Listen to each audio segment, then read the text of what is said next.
When the action platformer Mighty No. 9 arrived in June last year, many were disappointed because of how shit it was. After an enormous Kickstarter campaign worth $4 million, it arrived to a storm of negativity and controversy. It was a disappointing game, it was plagued by problems and many promises went unfulfilled. Now that tragedy, and it was a tragedy, has come back to haunt some of its biggest backers. Mighty No. 9 was supposed to be a spiritual successor to Mega Man, from the mind behind the classic side-scroller himself, Keiji Inafune. What it turned out to be though, well, it wasn't good. There was a lot of hope Mighty No. 9 would recapture the magic of Mega Man in its heyday, but the game failed pretty miserably in that regard. It sits at 52 on Metacritic and had some big technical problems at launch. And after such a huge crowdfunding campaign on Kickstarter, it left many fans who were both emotionally and financially invested in the game very disappointed. It went through long, frustrating delays and suffered from some terrible marketing. Make the bad guys cry like an anime fan on prom night. Make the bad guys cry like an anime fan on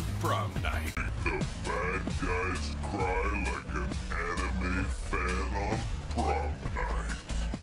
When the game launched, Inafune was even reported as saying the game is better than nothing, although that quote was quickly denied. Mighty No. 9 now serves as a warning for anyone thinking of pouring their cash into a Kickstarter project. It's an example of what can happen when crowdfunding goes wrong, and something that many who spent their hard-earned cash on the project will want to forget. But those who backed the game for at least $60 received a pretty shoddy reminder of their support for this crowdfunding flop through the post over the last few days. A $60 pledge got you a boxed copy of the game as a reward. Boxed copies which have only started arriving now, a whole year after the game first came out. And bear in mind, these people have already waited through several lengthy delays for the game itself. Not only that, but fans who receive the game after their patient waits are expected to assemble the f***ing thing themselves. And if assembling it yourself wasn't enough, the game manual that accompanies it doesn't actually fit inside the box when it's finished. Backers are understandably quite upset by this. The package was supposed to include a classic style game box, Western or Japanese style, a printed version of the instruction manual, again English or Japanese, your choice, and a special backer only golden colour variation for the game's hero. What a way to sign off, I suppose, isn't it? Like, this is one of the last rewards that, you know, this is the end of the road for a lot of people, and the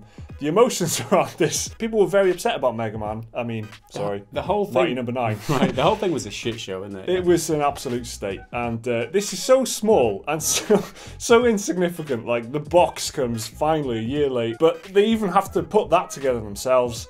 And when they've done that, the f***ing instruction manual doesn't fit in the box. I mean, final nail in the coffin. It's so laughable. It just caps off one of the worst Kickstarter projects in history, and makes it complete. Like, there's no redeeming feature about any of it. Like, the whole thing from start to finish was a complete fiasco, and this just cements that. It's funny for us to watch. It must be heartbreaking for people who are waiting for it. A whole year after the game released, they get their box. A whole f***ing year. And not only that, you have to assemble it yourself. They didn't have the funds to do that in the $4 million worth of copies. They didn't have the funds to assemble the box. They didn't have the quality control to make sure that the instructions fit in the box in the first place. Oh my god, yeah, that's what gets me though. They've probably had the first one off the production line, goes, oh no, the manual doesn't fit in the box. Let's just send it out to them anyway. It's not like the game's any good anyway. It's not like anyone's going to give a shit. It's the reactions I've seen on Twitter are pretty, like, resigned. They're just like, oh, of course I've got to build the box myself. It's just bad news for crowdfunding in general. That's probably what it's going to be known for in the future. Just a bad example of crowdfunding and bad news for the whole crowdfunding model. Something that the industry was worried about when it happened, because it was such a flop. There's so much money involved. One of the biggest video game Kickstarters ever, $4 million. And that was a lot of money. And Inafune is I feel sorry for him. I do feel sorry for him, and maybe people won't like me saying that, but I do feel bad. You know, this guy's project has been so spectacularly just bad. Yeah, just like his reputation, because it was good, but now his reputation is all over the place because of it. So. In just a matter of a few years, his reputation has gone through the floor. So after the Kickstarter for Mighty No. 9 finished, with $4 million, they jumped onto another one straight away. They launched another Kickstarter immediately. It was like Red Ash or something, Liam, it was called. Yeah, it was so bad that it failed almost immediately. No one wanted to put their money with this guy again. Right. They just don't trust him. He's got 4 million and another game in the tank, in the chamber, ready to go, and he's like, I'm going to do another one. That doesn't go so well, and apparently that's been funded now since as well. They've actually gotten some money for that. But if you look at the Kickstarter for Mighty No. 9, I mean, it's been torn apart and analysed to death since it happened. It's easy to see there's just too many tiers to begin with. There was 18 tiers, which is double the number in the game itself. So Mighty No. 9, you've got 18 tiers. That's number 18, no, the shitey number 18 is where I was going. And the worst one was the bottom tier, which was a $10,000 pledge to have a meal with, what's his name? Inafune? Keiji Inafune. You can have a meal with him for $10,000. Sounds cheap, right? Unfortunately, you've got to pay your own travel to the place. $10,000, and they can't even afford a taxi from the other side of the city or whatever. Get there yourself. I mean, it's just laughable. He's got to be very entertaining in that meal, though, I tell you that. He's got to be like the best host. He's got to be like he's got to be asking you questions. He's going to be one of the best meal guests you've ever had to be worth 10,000. I don't know. He's going to be depressing as after all this. What's he going to want to talk about? Not games. How many $1,000 is that per bite? That's it. And the most expensive meal I ever had, it was like a Chateaubriand steak.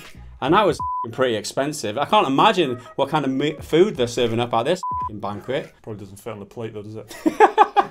That's the problem. Doesn't fit on the table. The table's probably wonky. So 1 year from its release, Mighty No. 9 backers are once again left underwhelmed and disappointed by this game. This just compounds the game's failings, unfortunately. Mighty No. 9 was such a high profile flop that it's seen within the industry as very damaging to the image of crowdfunding as a model. A handheld version of the game is set to arrive sometime this year, and that should be the end of the Kickstarter story. Let's just hope that cartridge fits inside the console, because you can see that happening. Yeah, it's like, what could possibly go wrong with just bringing it out on it's Vita and 3DS? DS. Just what could possibly go wrong? God knows how many. I'm sure they'll think of something. Yeah, it's a sad story really.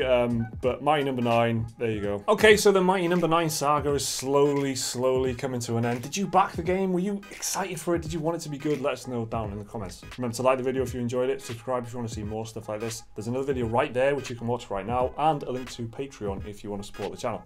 See you next time.